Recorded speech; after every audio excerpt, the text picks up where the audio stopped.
কিছু দূর যাওয়ার পরে যুবক তাকাইয়া দেখে রাস্তার মধ্যখানে অনেকগুলা মানুষ, শত শত লোক দাঁড়াইয়া রয়েছে। রাস্তার দুই পার্শ্বে শত শত লোক দাঁড়িয়ে রয়েছে।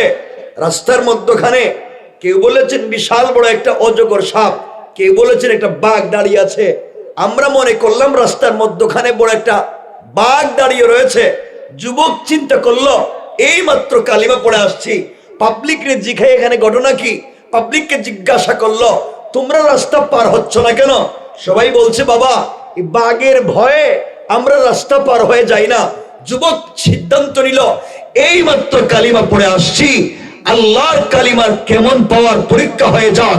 যুবক সিদ্ধান্ত নিল, এই মাত্র কালিমা পড়েছি, একবার পরীক্ষা হয়ে যাক, বাঘের শক্তি বেশি না আল্লাহর কালিমার পাওয়ার বেশি। আল্লাহু আকবার। এই বলে আস্তে আস্তে বাঘের কাছে গিয়া এক হাত দিয়া বাঘের কান ধরছে। কি ধরছে?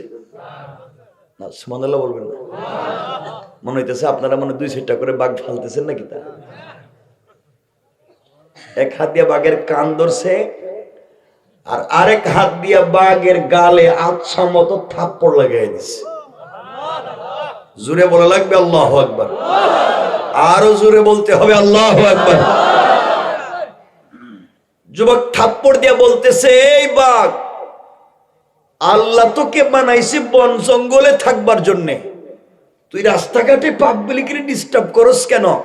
তুই আমাকে চিনস না? আমি কে? আমি একজন কালিমাওয়ালা। আল্লাহু আকবার।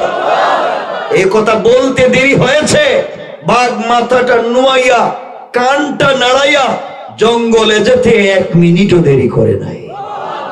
আল্লাহু আকবার।